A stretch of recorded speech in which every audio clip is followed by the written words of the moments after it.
Bharatiya Janata party के अंबेडकर नगर के MLC Hari ओम पांडे ने लोकसभा चुनाव को लेकर अपने कार्यकर्ताओं के साथ बैठक किया और प्रधानमंत्री नरेंद्र मोदी को पुनः प्रधानमंत्री बनाने के लिए भारतीय जनता पार्टी के अंबेडकर नगर के प्रत्याशी रितेश पांडे को सांसद बनाने के समर्थन में युवा मोर्चा सम्मेलन का आयोजन अंबेडकर नगर के सैयद डिग्री कॉलेज के बगल में मैदान में किया गया। इस युवा मोर्चा सम्मेलन में मुख्य अतिथि जल शक्ति मंत्री स्वतंत्र देव सिंह रहे।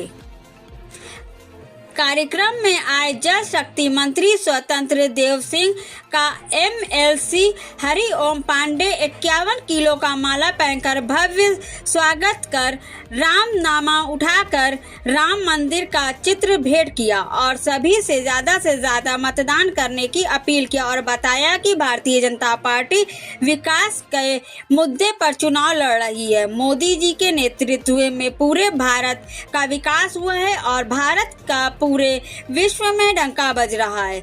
मोदी जी महापुरुष हैं और अब की बार 400 पार का नारा मोदी जी ने दिया है।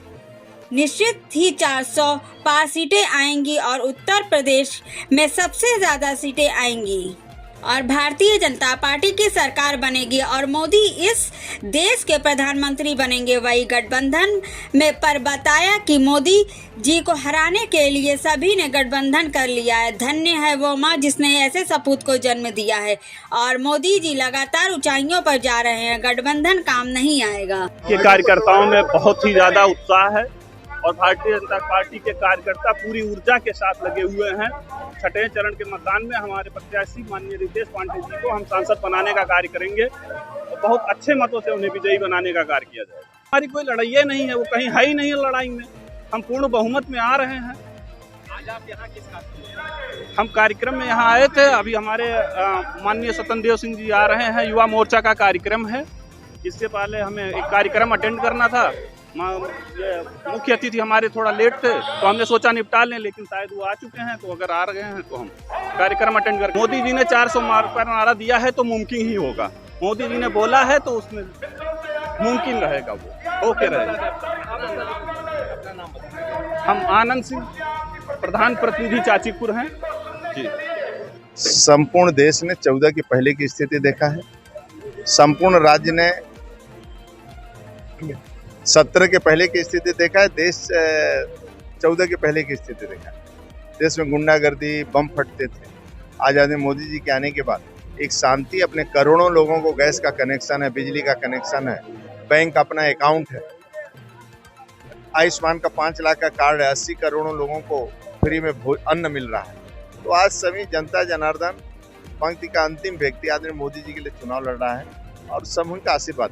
मैं कह सकता हूँ कि अम्बेडकर नगर सहित 80 की 80 सीटें हम भारतीय जनता पार्टी जीतेंगे। को आशा भरी निगाहों से देख रहा है तो ऐसे में मेरा देश, जो कि भारत देश चक्रवर्ती सम्राट रहा हो और जिस देश में चक्रवर्ती सम्राट पैदा हुआ करते थे, चाहे राजा आज रहे हों, चाहे राजा रघु रहे हों, चाहे राजा दशरथ रहे हों और जहाँ राजा मर्यादा पुरुषोत्तम श्री राम रहे हों, चक्रवर्ती सम्राट अगर किसी ने दिया है तो वो मेरे भारत ने दिया है।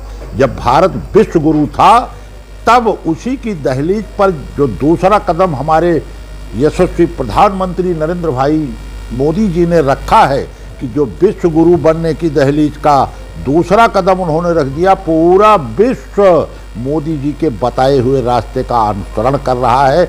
चाहे वह रसिया हो, चाहे वह अमेरिका हो, जर्मनी हो, फ्रांस हो, जापान हो, चाइना हो, कोई भी देश ऐसा नहीं है जो मोदी जी की बातों पर और उनके बताए हुए रास्ते को अपना न रहा हो।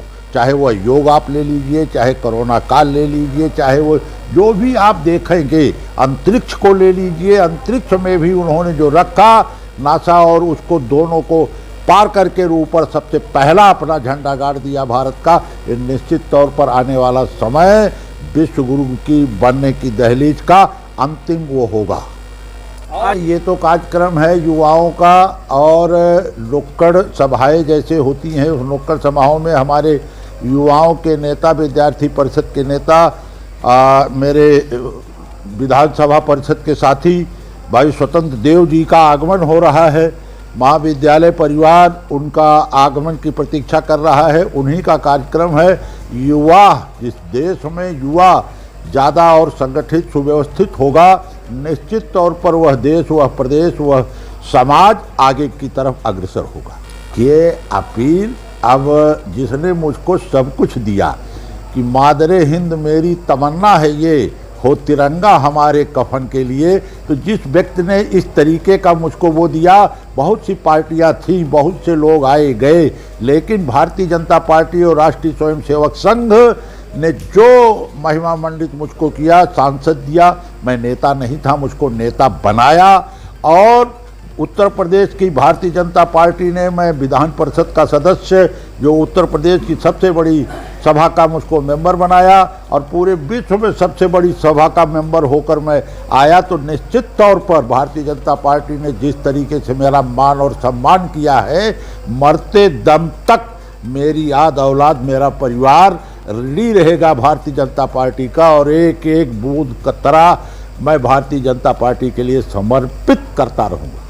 कि अब की बार 400 पार जो नारा दिया है मोदी जी ने, वह कुछ सोच समझ की सारी पार्टियां विलुप्त हो रही हैं, चाहे वह बसपा हो, चाहे वह सपा हो, चाहे वह कांग्रेस हो, चाहे वह कम्युनिस्ट हो, चाहे वह जनता दल हो, यू हो, कोई भी पार्टी आप देख लीजिए, सब क्षेत्रीय पार्टियां बन के रह गई हैं। और क्षेत्रीय पार्टियों का विलुप्तीकरण जब हो रहा है, एक ही व्यक्तित्व, एक ही नाम और एक ही काम चल रहा है, तो इसीलिए भारतीय जनता पार्टी में उत्तर प्रदेश में जो नारा चल रहा है मोदी जी का, योगी जी का, और यह डबल इंजन की सरकार निश्चित तौर पर देश में ऐसा परचम लहराएगी कि 400 पार अब की बार भाजपा सरकार। भाई कोई गठबंधन कर ले, सारा गठबंधन इकट्ठा हो गया है पूरे प्रदेश का, पूरे देश का, एक व्यक्ति के पीछे।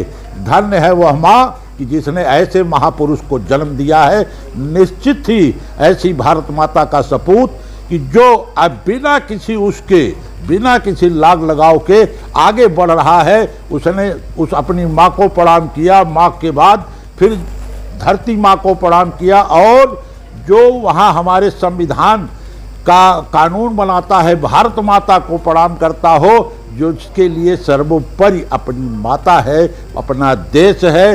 निश्चित तौर पर आपको ये होना चाहिए, गर्व होना चाहिए कि मैं ऐसे देश में हूँ जो चक्रवर्ती सम्राट था, और जहाँ माँ का स्वाभिमान रखा जाता है, उसी स्वाभिमान को लेकर मेरे देश के यशस्वी प्रधानमंत्री और यशस्वी उत्तर प्रदेश के मुख्यमंत्री योगी आदित्यनाथ जी निश्चित तौर पर यह लीला दिखा रही। ये आगामी अब तक जो होता था, हमने सारा जीता है, फिर भाजपा जीतती आई है, और भाजपा फिर, मेरी लड़ाई किसी से है ही नहीं। आप समाज में घूम कर देख लिए, ना सपा है, ना बसपा है, ना कांग्रेस है, ना और कोई पार्टियां हैं, सबकी जमानतें जब्त हो गई हैं और सब भाग गए हैं। जब तूफान कोई आता है तो छोटा छोटा तिनका अपने आप उड़ जाता है। अमानीगंज में गूंजा, जो राम को लाए हम उनको लाएंगे। योगी ने कहा, चुनाव रामद्रोही और राम भक्तों के बीच। अयोध्या में एक बार फिर गूंजा, जो राम को लाए हैं हम उनको लाएंगे। सीएम योगी ने अपने संबंध में सपा और कांग्रेस को निशाने पर रखा। सपा और कांग्रेस को बताया रामद्रोही। योगी ने कहा, एक ही नारा गूंज रहा है, एक ही उद्देश्य हो रहा है। फिर एक बार मोदी सरकार, फिर एक बार मोदी सरकार, अब की बार 400 पार। सीएम योगी का बयान, जनता से कराया उद्रोष, फिर एक बार मोदी सरकार, अब की बार 400 पार। जनता से लोग पूछते हैं, अब की बार 400 पार कैसे? तो जनता कहती है, जो राम को लाए हैं हम उनको लाएंगे। सीएम योगी ने कहा, मुझे बोलने में कोई संकोच नहीं है। वर्तमान का यह चुनाव चौथे चरण का चुनाव आते आते रामद्रोही और राम भक्तों के बीच हो गया है। रामद्रोही वही है जिसने राम भक्तों पर गोली चलवाई। रामद्रोही वही है जो हमारे रामलला की जन्मभूमि पर आतंकी हमले कराने वालों के मुकदमों को वापस लेते हैं। रामद्रोही वही है जो कहते हैं अयोध्या में राम मंदिर बेकार बना है। रामद्रोही वही है जो राम भक्त कल्याण सिंह की मृत्यु पर संवेदना व्यक्त नहीं करते, लेकिन माफिया के मरने पर मातम मनाने जरूर जाते हैं। रामद्रोही में जिसमें सबसे पहला नाम आता है समाजवादी पार्टी का और फिर कांग्रेस का। फैजाबाद लोकसभा के ग्रामीण क्षेत्र अमानीगंज में भाजपा प्रत्याशी लालू सिंह के समर्थन में सीएम योगी कर रहे हैं जनसभा। ही नारा गूंज रहा है, एक ही उद्घोष हो रहा है और वह नारा है कि फिर एक बार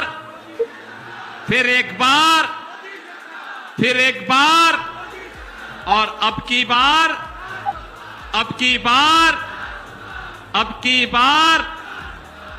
और जब लोग बोलते हैं कि 400 पार कैसे, तो जनता जनार्दन कह देती है जो राम को लाए हैं।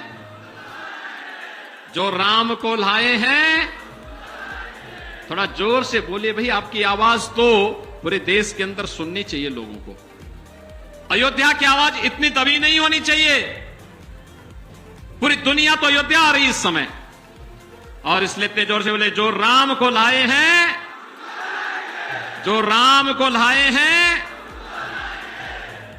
बहनों और भाइयों, मुझे बोलने में कोई संकोच नहीं कि वर्तमान का यह चुनाव चौथे चरण आते आते पूरे देश के अंदर रामद्रोही और राम भक्तों के बीच में बंट गया है। रामद्रोही वही जो राम भक्तों पर गोलियां चलाते हैं। रामद्रोही वही जो हमारे राम लला की जन्मभूमि पर आतंकी हमला करने वालों के मुकदमों को वापस लेते हैं। देश के अंदर आतंकवाद और नक्सलवाद की जड़ है। रामद्रोही वही जो भारत का विकास नहीं चाहते। रामद्रोही वही जो विकास के कार्यों में जगह जगह बैरियर बनते हैं, और रामद्रोही वही जो गरीब के हक पर डकैती डालते हैं। और बहनों और भाइयों, इसमें सबसे पहला नाम आता है समाजवादी पार्टी का और फिर साथ साथ कांग्रेस का। याद करिए, राम भक्तों पर गोलियां समाजवादी पार्टी ने चलाई थी कि नहीं चलाई थी?